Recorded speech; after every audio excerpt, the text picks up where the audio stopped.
kasih ibu-ibu sudah menyempatkan waktunya untuk hadir di pertemuan kelompok kita hari ini. Bagaimana ibu-ibu sudah izin sama suaminya untuk datang ke pertemuan kelompok? Ya. Nah, kemarin kan kita membahas tentang perkembangan atau stimulasi anak usia 1-2 tahun. Nah, pada pertemuan kelompok ini kita akan membahas tentang stimulasi anak 2-6 tahun. Di mana anak usia 2-6 tahun itu bisa melakukan banyak hal dengan aktivitas sehari-hari di rumah selama 24 jam ya.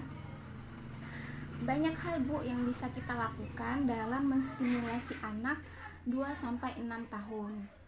Contohnya kita juga bisa dapat mengelompokkan stimulasi anak itu di usianya masing-masing. Misal contohnya pada usia 2-6 tahun, anak perlu distimulasi atau diberikan rangsangan terhadap otaknya, perkembangan otaknya melalui kegiatan bermain atau melakukan aktivitas sehari-hari di rumah. Nah, baik bersama anggota keluarganya maupun teman sebayanya. Kelompok ibu-ibu di sini sudah tahu kelompok-kelompok anak. Ya baiklah, kita akan membagi kelompok ya ibu-ibu. Di sini ibu-ibu akan saya bagi kelompoknya masing-masing.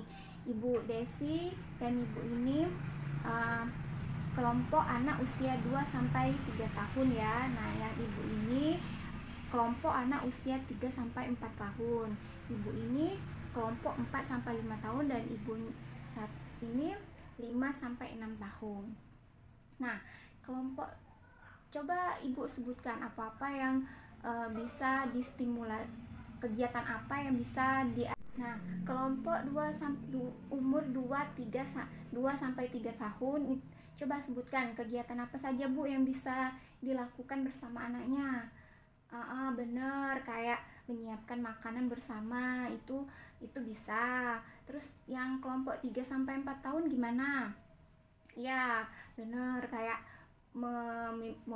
menyiapkan makanan ya Bu ya, kayak misalnya ibu-ibu bisa meminta anak atau bersama-sama sama anak untuk mengupas sayuran atau membersihkan sayuran sambil menanyakan, mengelompokkan warna-warna dari sayuran tersebut. Nah, 4-5 tahun gimana? Benar, membereskan rumah, menyapu lantai, dan banyak sebagainya ya ibu-ibu. Nanti kita bahas di yang lebih lanjutnya. Bagaimana kelompok yang 5-6 tahun? Ya, 5-6 tahun ini kan sudah mulai agak besar ya Bu ya. Mencuci piring bersama, bisa merapikan pakaian bersama, bisa juga Ibu.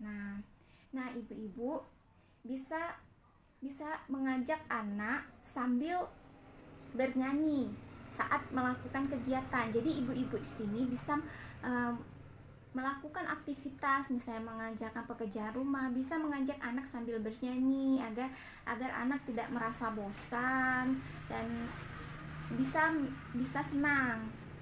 Nah, terus ibu-ibu juga harus memberikan semangat dan pujian saat anak berhasil melakukan sesuatu.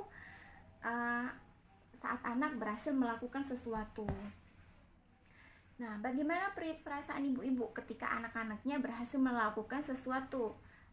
Senang pastinya ya Bu-ibu. Nah, baik, terima kasih kepada Ibu Desi. Coba kita beri tepuk tangan dulu. Nah, ya, benar itu. Kita akan kalau misalkan kita memberi stimulasi terhadap anak dan kita sendiri yang melakukannya, itu ketika anak melakukan sesuatu dengan berhasil itu kita akan merasa menjadi senang. Ya.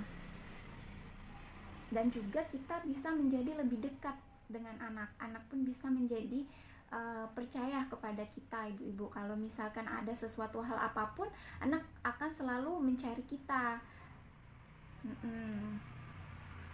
Nah ibu-ibu, anak usia 2-6 tahun ini tetap perlu diberikan gizi yang sehat ya ibu-ibu. Tetap perlu diberikan gizi yang sehat dan diberikan rangsangan yang optimal untuk tumbuh kembangnya. untuk tumbuh kembangnya.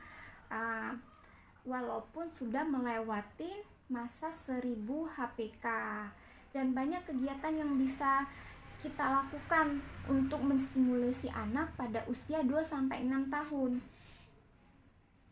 yang digabungkan dengan kegiatan sehari-hari, aktivitas sehari-hari di rumah. Nah, coba ibu-ibu di sini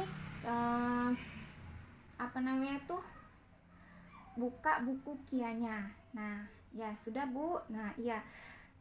Buku Kianya itu kita dapat mempraktekkan buku Kia yang ibu miliki. Ya, melakukan kegiatan itu di rumah. Ibu-ibu juga harus selalu membantu perkembangan anak.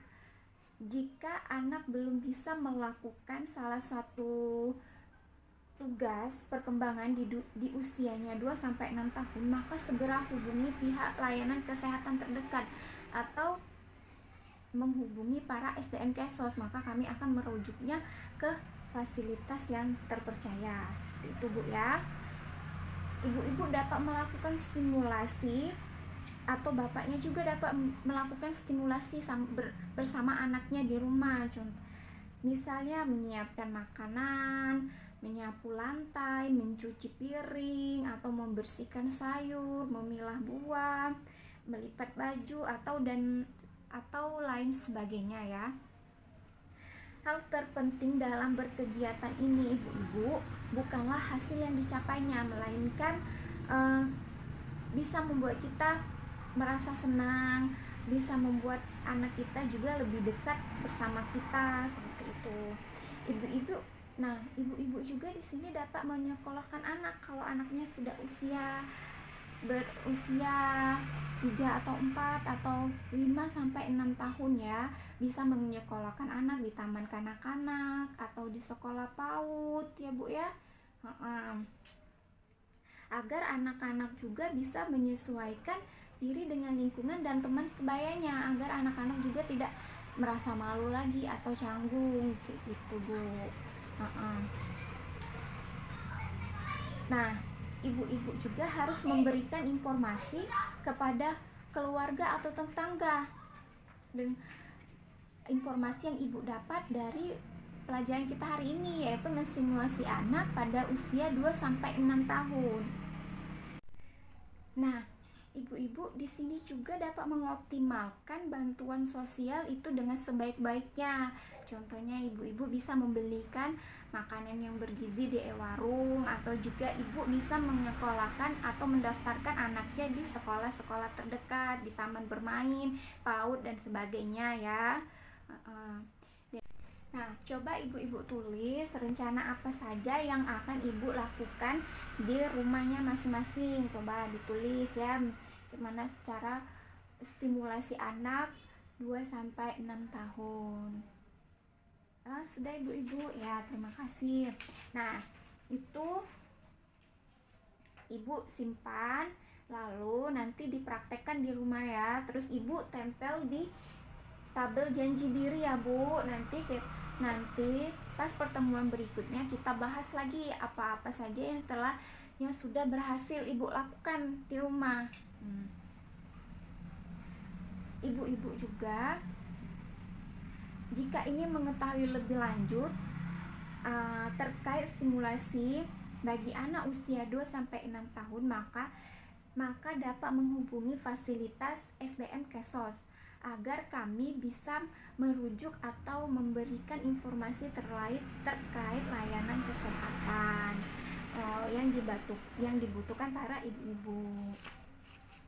Nah, tidak terasa ya ibu-ibu, kita sudah kita sudah membahas tentang stimulasi pada anak usia 2-6 tahun. Nah, di mana anak pada usia 2-6 tahun itu adalah periode pertumbuhan dan perkembangan emas, di mana kita dapat memperhatikan pola gizinya, stimulasi dengan cara yang optimal, dan juga menstimulasi anak itu tidak dapat dengan cara yang terburu-buru atau dengan cara memaksa anak, tidak Bu, karena itu kita harus melakukannya dengan cara perlahan-lahan, dengan penuh kesabaran, dan juga kita dapat mengelompokkan anak-anak di usianya, yaitu usia 2-3 tahun, 3-4 tahun, 4-5 tahun, dan 5 dan 6 tahun. Itu kita, dan juga ibu harus memperhatikan perkembangan anak-anak, karena setiap anak itu perkembangannya berbeda-beda ya ibu-ibu. Jika misalnya terdapat anak-anak ibu tidak usianya 2-3 tahun nih, tapi pertumbuhannya tidak seperti anak 2-3 tahun. Nah, maka ibu-ibu harus merujuknya atau memeriksakannya ke layanan kesehatan terdekat, agar kita dapat mencegah penyebabnya stunting. Ya, begitu, Bu. Lakukan stimulasi dengan terus-menerus ya Bu ya, dengan cara berinovasi dan bervariasi. Dengan kegiatan sehari-hari di rumah, belajar bersama, dan juga ibu-ibu dapat misalkan bercerita sama anak-anaknya, memperagakan peran, atau bermain masak-masakan, kayak seperti membantu ibu memasak, juga main detektif-detektifan, atau juga ibu-ibu bisa menanyakan apa nih cita-cita anak. Nah, bisa diperagakan ya ibu-ibu. Nah, sampai situ saja. Ada yang ingin ditanyakan? Baik, semuanya ngerti semua Bu ya. Nah, jangan lupa kertas yang ibu tulis tadi, rencana untuk di rumah itu harus dilakukan ya ibu-ibu. Nanti pertemuan berikutnya kita akan membahasnya. Nah, sampai di sini saya akhiri dengan wabillahi taufiq wal hidayah. Wassalamualaikum warahmatullahi wabarakatuh.